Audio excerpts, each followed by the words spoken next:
Então você não fez ciência da computação, mas por causa da sua pesquisa ou por causa do trabalho, você descobriu que o mundo hoje funciona em torno de programação.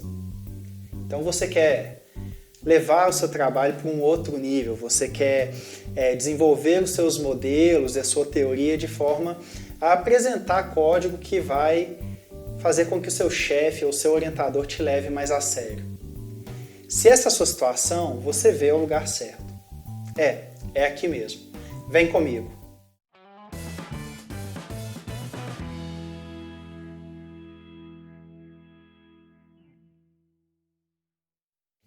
Olá meus queridos, eu sou Eric Araújo e este é o primeiro vídeo da série Programação para Humanos.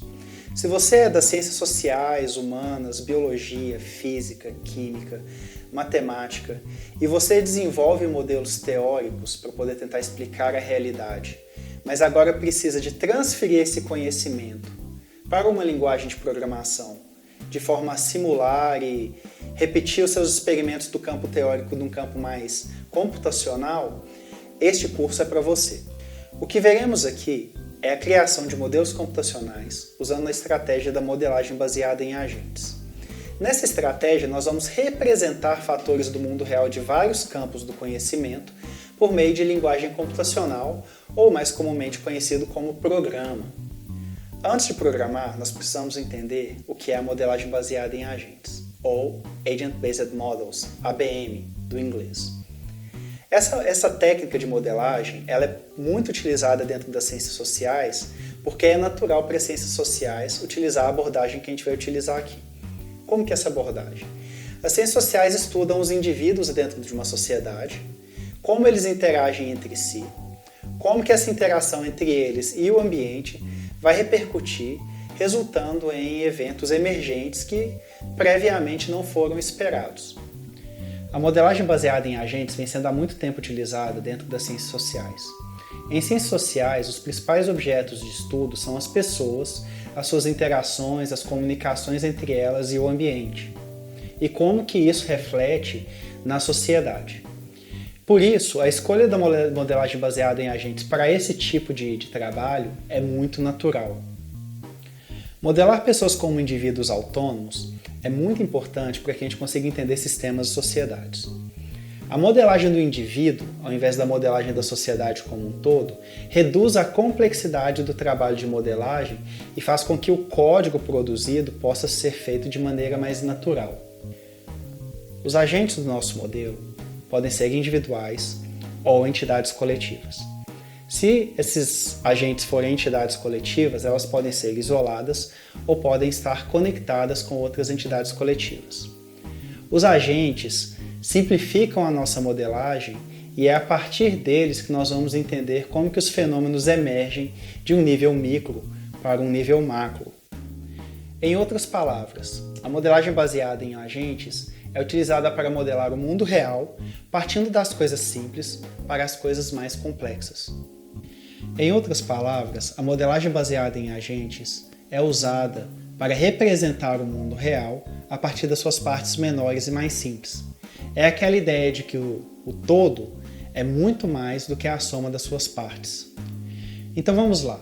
A ideia é criar agentes autônomos, individualizados, que consigam interagir entre si e com o ambiente, de forma que ao modelar aquele agente e entender o comportamento das interações e dos agentes entre si, a gente tem uma ideia de como que as coisas funcionam num nível maior, num nível macro. Essas interações, elas são regras criadas dentro dos agentes inicialmente. A partir da interação entre os agentes e o ambiente, utilizando as regras que são incorporadas dentro do agente, a gente vai ter uma ideia de como que a nossa sociedade virtual ou computacional vai funcionar como um todo. Essas interações são feitas por meio de regras simples, que são colocadas individualmente dentro dos agentes, que, quando interagindo com os outros agentes e com o ambiente, acabam gerando resultados num nível macro, onde você consegue olhar para o todo do seu modelo e você consegue extrair dali situações emergentes que você muitas vezes nem esperava que acontecesse. Bom, está um pouco teórico demais, né? Então vamos dar um exemplo de como que isso funciona na prática. Esse vídeo ao lado é um dos vários vídeos que você encontra na internet sobre um fenômeno conhecido como Starling's Murmuration. Os starlings, ou estorninhos em português, são pássaros que voam em bando de uma forma muito interessante. Repara que o movimento do bando segue uma determinada sincronia e ao mesmo tempo tem uma aleatoriedade. Os pássaros eles não estão indo todos na mesma direção ao mesmo tempo, mas eles se mantêm coesos e mesmo se mantendo coesos, eles não se chocam. Reparem que nesse bando não existe um líder.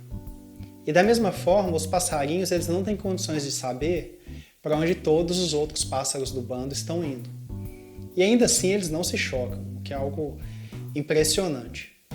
Bom, em 1986, Craig Reynolds, que é um matemático, criou um modelo geométrico de 3 dimensões para explicar o comportamento dos estorninhos a partir do comportamento individual de um passarinho. Craig Reynolds ele basicamente utilizou 3 variáveis para poder descrever como que um passarinho toma suas decisões, de forma que quando você aplica esse modelo no bando inteiro, em todos os passarinhos de forma autônoma, você tem exatamente esse tipo de comportamento dentro de um ambiente simulado. O modelo criado por Craig, também conhecido como Boids, segue basicamente 3 regras. A regra número 1 é a regra da separação. A regra número 2 é a regra do alinhamento e a terceira regra é a regra da coesão. A regra da separação é usada para que os pássaros mantenham uma distância entre si de forma que eles não se choquem. A regra do alinhamento define que o pássaro irá se direcionar para a média da direção dos pássaros que estão dentro de um raio próximo deles. E a regra da coesão define que o pássaro ele se move com destino à média dos destinos daqueles pássaros que estão num raio de distância daquele passarinho. E aí ele vai se direcionar de acordo com essas 3 regras. Este vídeo é uma implementação do modelo do Craig Reynolds para o Starling's Murmuration. Repare que os triângulos são a representação dos passarinhos, e esses passarinhos eles vão, a princípio, se movimentar um pouquinho de forma deslocada e aleatória, mas com o tempo o bando vai formando um comportamento síncrono e aleatório que vai replicar o sistema do mundo real do Starling's Murmuration. Isso também é conhecido como um sistema complexo. Sistemas complexos são sistemas onde você tem várias partes interagindo entre si e que geram eventos globais a partir dos indivíduos ali presentes. Esses sistemas não têm controle central e a interação entre as partes individuais e locais são o que vai gerar o comportamento global do sistema. Consegue conectar com esse tipo de informação? A gente está falando aqui, por exemplo, dos ecossistemas, das democracias, das moléculas, das nossas mentes e de vários outros elementos do mundo real que apresentam um comportamento parecido quando nós reduzimos o sistema complexo em partes menores. Até aqui tudo muito bonito e teórico, mas como que a gente faz isso acontecer? Bom, para isso a gente vai usar o NetLogo. NetLogo é a linguagem de programação que nós vamos utilizar aqui. Essa linguagem foi criada pelo Uri Wilinski. Yes, consegui! Baseado na linguagem Logo. O intuito do Wilinski, quando ele criou a linguagem NetLogo, foram basicamente 2. A primeira era permitir uma curva de aprendizagem rápida, onde pessoas que não são do contexto de ciência da computação ou não têm um background na área de programação pudessem aprender numa velocidade razoável a programar usando a ferramenta. O outro intuito do Wilinski foi de permitir que, desde sistemas simples até sistemas muito complexos, fossem implementados através da linguagem. O interessante aqui é que quando ele criou a linguagem, um dos intuitos era que crianças aprendessem a programar usando o NetLogo também. Mas mesmo assim, mesmo sendo uma ferramenta que as crianças podiam utilizar, a ferramenta era poderosa a ponto de ser utilizada também por especialistas e cientistas de várias áreas que vêm desenvolvendo ao longo dos anos várias modelagens, vários modelos baseados em agentes, desde coisas bem triviais até coisas muito complexas e que já geraram vários artigos científicos de grande repercussão mundial. Seja você uma criança, um especialista, querendo ver os seus modelos e teorias ganhando contorno e imagens dentro de um ambiente computacional, seja muito bem-vindo à série Programação para Humanos.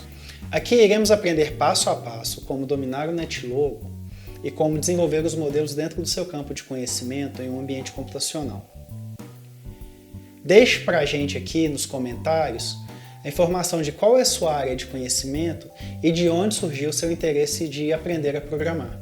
Isso será importante para que a gente construa os próximos vídeos de forma mais personalizada e direcionada para aquelas pessoas que estão acompanhando a série Programação para Humanos.